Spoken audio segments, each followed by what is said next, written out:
여러분, 지금 우리나라 조선업이 그야말로 역사적인 호황을 누리고 있잖아요. 그런데 정말 이상하게도요, 이 엄청난 산업의 핵심 부품을 대주는 한 회사가 있는데 주가는 진짜 꼼짝도 안 하고 있거든요. 오늘 이 기묘한 역설의 실체를 한번 파헤쳐 보겠습니다. 자, 그러니까 질문은 이거죠. 일감이 몇 년치나 써여 있는 이 어마어마한 호황 속에서 아니 왜 가장 큰 혜택을 봐야 할 이 회사는 시장에서 철저하게 외면받고 있는 걸까요? 오늘 저희 분석은 바로 이 미스토리에서 시작합니다. 자, 이 화면이 지금 상황을 아주 극명하게 보여주죠. 왼쪽을 보면 한국 조선업은 말 그대로 축제 분위기예요. 그런데 오른쪽 핵심 공급업체인 조선선제는 완전 딴 세상 이야기 같지 않나요? 뭐랄까 성대한 잔치가 열렸는데 바로 그 옆가게는 장사가 안 돼서 한숨만 푹푹 쉬고 있는 딱 그런 느낌입니다. 네, 이 엄청난 온도 차이가 바로 오늘 우리가 파헤쳐볼 기묘한 역설의 핵심입니다. 자, 첫 번째 파트에서는요. 아, 그래서 그랬구나 하고 가장 그럴듯하게 들리는, 그러니까 표면적인 이유들부터 한번 짚어볼게요. 마치 추리소설의 첫 번째 단서들처럼요. 모든 미스터리에는 항상 가장 먼저 눈에 띄는 용의자들이 있잖아요. 이 사건도 똑같습니다. 지금부터 시장 분석가들이 딱 지목하는 세 가지 명백한 이유들을 한번 따라가 볼게요. 과연 이 단서들이 우리를 진짜 정답으로 이끌어줄지 아니면 그냥 교묘한 함정일지 한번 보시죠. 자, 그럼 표면적으로는 아주 그럴듯해 보이는 그 단서들 하나씩 따라가 보겠습니다. 시장에서 보통 이야기하는 분석은 딱 세 가지예요. 첫째, 기술적인 불일치. 그러니까 조선소들은 전부 자동화 용접으로 넘어가고 있는데 이 회사는 아직도 구식 수동 용접봉을 주력으로 만든다는 거죠. 둘째, 약한 가격 협상력. 원자재 값은 계속 오르는데 뭐랄까 슈퍼을의 입장이니까 거대 고객사인 조선사한테 가격 좀 올려달라고 말하기가 힘든 거예요. 그리고 마지막으로 회사가 돈을 벌면 투자를 해야 하는데 그걸 안 하고 금고에 차곡차곡 쌓아두기만 하는 아주 보수적인 경영 방식. 어때요? 하나하나 뜯어보면 다 말이 되는 것 같죠? 그런데 말이죠. 이게 다가 아니에요. 이 이유들만으로는 이 심각한 부진을 전부 다 설명할 수가 없어요. 뭔가 결정적인 퍼즐 한 조각이 빠져있는 느낌이랄까요? 진짜 정답은 아주 교묘하게도 바로 우리 눈앞에 숨어 있었습니다. 자, 여기서부터 이야기는 완전히 새로운 국면으로 들어섭니다. 지금까지 우리가 본 단서들이 그냥 껍데기였다면 지금부터는 이 역설의 가장 깊은 곳, 그 핵심 비밀인 두 회사에 대한 이야기를 해볼 겁니다. 오늘 분석의 하이라이트라고 할 수 있겠네요.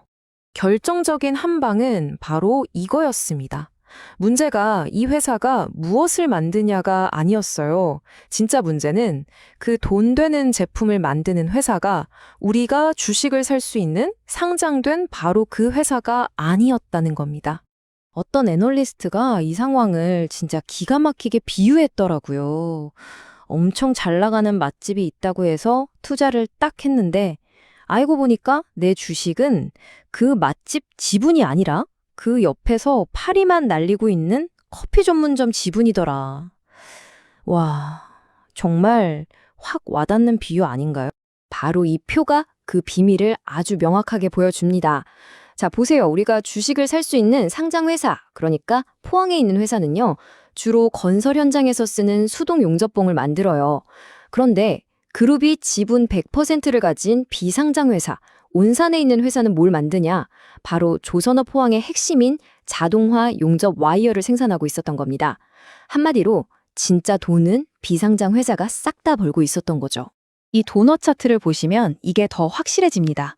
우리가 투자한 상장 회사의 매출을 뜯어보니까 무려 60% 이상이 조선업이 아니라 건설이나 다른 일반 산업에서 나오고 있었어요. 정작 조선업 비중은 15%밖에 안 돼요. 이러니 조선업이 아무리 불타올라도 이 상장 회사는 그 혜택을 거의 못 받는 구조인 거죠. 자, 이제 역설의 진실이 완전히 밝혀졌습니다. 투자자들이 살 수 있는 이 회사는 활활 타오르는 조선업이 아니라 차갑게 식어버린 건설 경기에 발목이 꽉 묶여 있었던 겁니다. 그러면 이대로 끝인 걸까요? 비상장 회사에 꽁꽁 갇혀있는 이 가치는 영원히 주주들한테 돌아오지 않는 걸까요?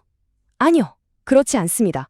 바로 이 게임의 판 자체를 뒤흔들어 버릴 아주 거대한 외부의 변화가 지금 다가오고 있거든요. 자, 그렇다면 이렇게 굳건해 보이는 구조를 대체 어떻게 바꿀 수 있을까요? 솔직히 개인 투자자 힘으로는 불가능해 보이죠. 하지만 바로 여기서 외부의 아주 강력한 힘, 바로 법이 이 게임의 룰을 바꾸기 위해 등판합니다. 어떻게 법 하나가 이 모든 걸 바꿀 수 있는지 지금부터 한번 살펴보겠습니다. 핵심은 바로 자사주 의무 소각이라는 법안입니다. 이게 뭐냐면요. 아주 쉽게 말해서 회사가 자기 회사 주식을 사들였잖아요. 그러면 그걸 경영권 방어하는 꼼수로 쓰지 말고 그냥 아예 소각해서 없애버리라는 거예요. 주주 가치를 올리라는 아주 강력한 압박인 셈이죠. 그리고 이 법안, 그냥 뜬구름 잡는 얘기가 아닙니다. 지금 보시는 것처럼 2026년 상반기 시행을 목표로 아주 구체적인 시간표까지 나와 있어요. 시장은 지금 이 시계가 똑딱거리는 소리에 바짝 귀를 기울이고 있는 거죠.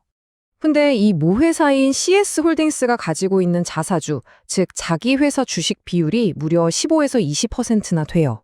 이거 정말 어마어마한 수치거든요. 자, 그럼 법이 통과되면 회사는 어떻게 해야 할까요? 선택지는 두 가지 정도겠죠. 첫째, 이 주식들을 그냥 소각해버리는 겁니다. 그럼 전체 주식수가 줄어드니까 남아있는 주식의 가치는 당연히 올라가겠죠. 둘째, 이 주식들을 시장에 팔아서 생긴 현금으로 주주들한테 특별 배당을 줄 수도 있습니다. 어느 쪽을 택하든 그동안 잠자고 했던 막대한 가치가 주주들에게 돌아올 수밖에 없는 구조가 만들어지는 겁니다. 바로 이 지점 때문에 한 애널리스트가 이 새로운 법을 두고 경영진이 숨겨둔 가치를 주주에게 돌려주도록 강제하는 아주 강력한 방아쇠가 될 것이라고 평가한 겁니다. 말 그대로 병화의 신호탄이 될 수 있다는 거죠. 자, 이제 마지막 결론입니다. 이 모든 이야기를 꿰뚫는 진짜 핵심은 뭘까요?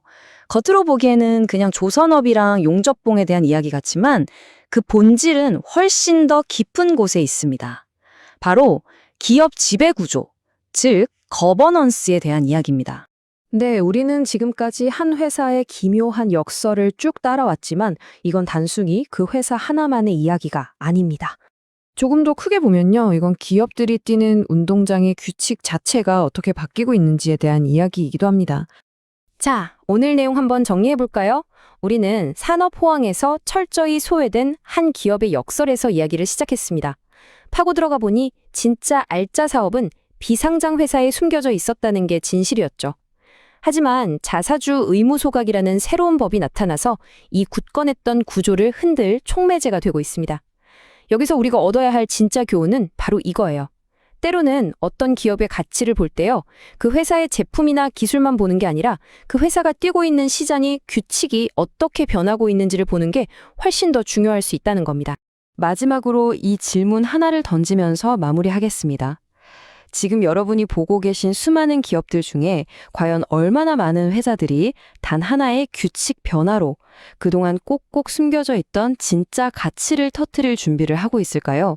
어쩌면 다음 기회는 바로 거기에 숨어 있을지도 모릅니다.